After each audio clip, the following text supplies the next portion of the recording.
As I mentioned recently, ladies and gentlemen, after reviewing data from one of the Mars rovers, NASA, big press conference the other day, concluded that Mars was once drenched with enough water to support life in a good, habitable environment.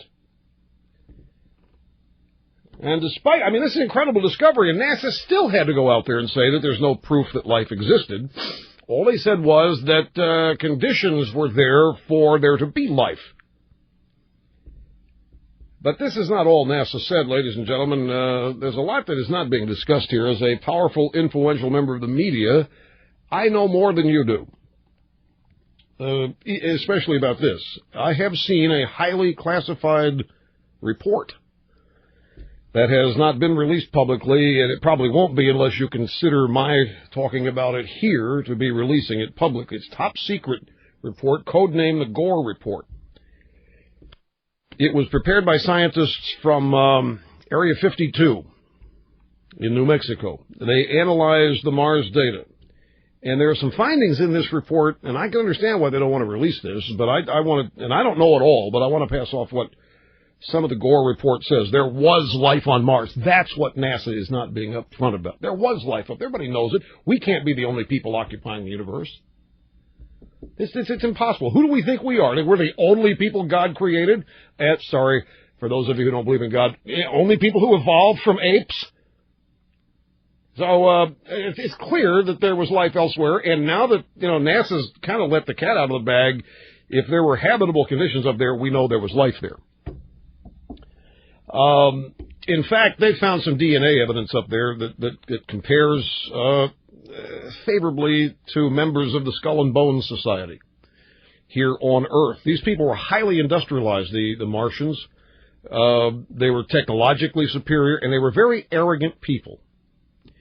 And they thought that the power and the force of their existence was all that was needed to sustain them.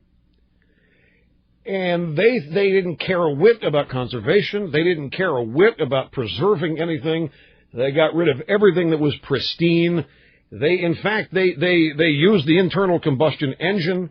They were globalists. They got rid of all the countries on that planet, and they had just one giant society, and the powerful, rich just absorbed everything they needed from the best parts of the planet, used it for themselves, and everybody basically suffered until everybody died out, because what happened was there were no checks and balances. Probably, I don't know this, there probably wasn't any campaign finance reform to restrict the corruption in their elective circumstances there. And so special interest groups and multinationals who escape taxes by forming offshore accounts. There's no coincidence in the fact that they found water, lots of water, where the habitable conditions were, because it dovetails with what's in the report about some of these multinationals abandoning their own countries and locating offshore for all of the nefarious reasons. They had rainforests. You're not hearing about this. They had ancient rainforests. They had jungles. They had so much oil and gas. They had reserves out the wazoo. In fact, one of the things they found on Mars is that there are still, it's possible that there's still some there, tiny little amounts. But it's clear. You saw the pictures from Mars. I saw the skeletons. At least I saw the fossils of the skeletons. There were people there, or there were beings there. But it looked like Pompeii. It looked like these people all died huddled together, and they were just swarmed in an instant. They were one day there and then gone. So many people living close together, it has to have been the result of urban sprawl. Nobody had any space, nobody had any room, and you could tell it. I saw it from the pictures that they released. It's clear, ladies and gentlemen, Mars was once it was once the jewel of the solar system, and it was raped. Mars was raped. This is what NASA knows. This is what the Gore Report says. Mars was raped by robber barons.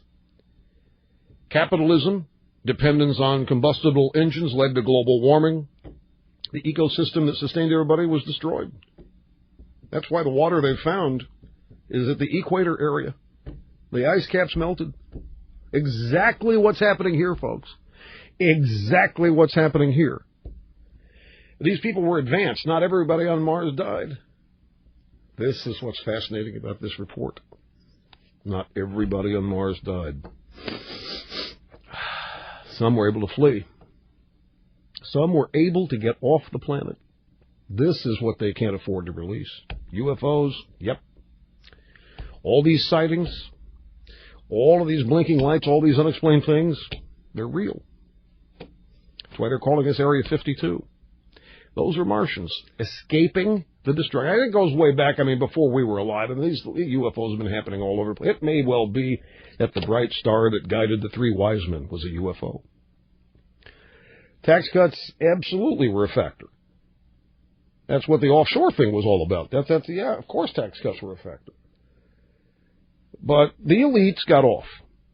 The elites were able to travel in space. The elite, there weren't very many of them, but they were able to get off. They fled the planet in time. The stunning thing about the Mars report, the Gore Report, is that they're here. These people that destroyed Mars are here. They are on Earth, folks. They are in America. They work at Halliburton. They worked at Enron. They worked at WorldCom. They're at Boeing. They came to America, my friends. And the Gore Report clearly illustrates they have not learned a thing from their experiences on Mars. The truth is out there. Far, far out there.